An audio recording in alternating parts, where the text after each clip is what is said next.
Roar of a snore. The sky was dark. The stars were bright. Each Huffle fast asleep that night.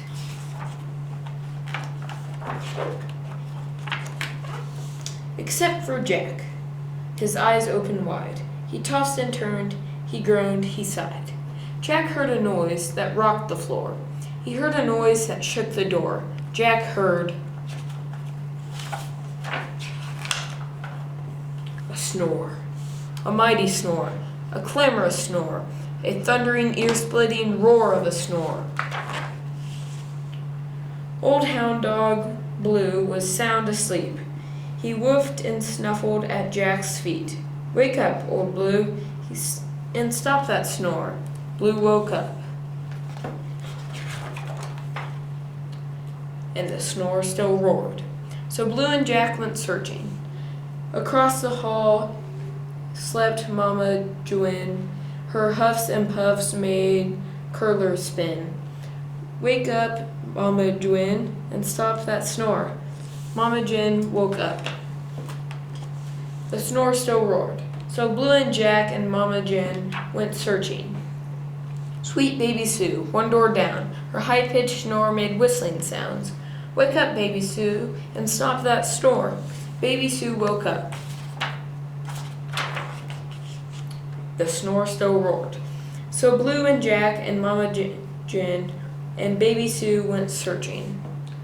Way down the stairs in his favorite chair snored Papa Ben like a grumbly bear. "Wake up, Papa Ben, and stop that snore." Papa Ben woke up, and the snore still roared. So Blue and Jack and Mama Jin and Baby Sue and Papa Ben went searching. So the old porch swing slept the Huffle twins. Josie Joe wheezed out and Jenny Lynn wheezed in. "Wake up, you two, and stop that snore." The twins woke up, and the snore still roared. So Blue and Jack and Mama Jin and Baby Sue and Papa Ben and Josie Joe and Jenny Lynn were still searching.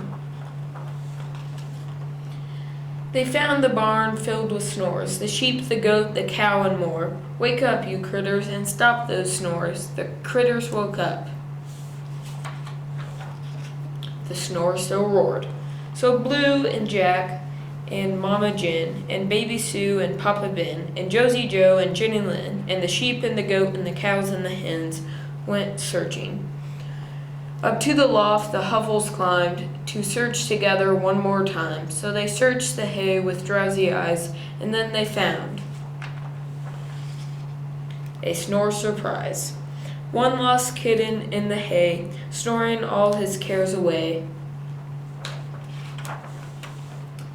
"I'll be hornswoggled," Jack Huffle cried, his snore there 1,000 times his size. "Wake up, little cat, and stop that snore." The Huffles waited, and the snore still roared. Wow, let him sleep. Wow, let him sleep. Hush, Mama Jin, he needs his rest. His look's done in. He's traveled far across our field, says Papa Ben. He needs a meal. He needs a home, said Baby Sue. Woof, woof, agreed an old hound to Dog Blue. All Huffle eyes were fixed on Jack, and Jack sighed. Then grinned, and he looked right back. He's found a home. It's our haystack. So Jack and Blue and Mama Jin and Baby Sue and Papa Ben and Josie Joe and Jenny Lynn and sheep and goat and cow and hens joined Little Cat and snuggled in. Each Huffle added snuffles, huffs, wheezes, whistles, and grumbles and puffs. One giant snore sailed through the night. At last the Huffles all slept tight. But down the road, eyes open wide, Molly Olsen tossed inside. She heard a snore. The end.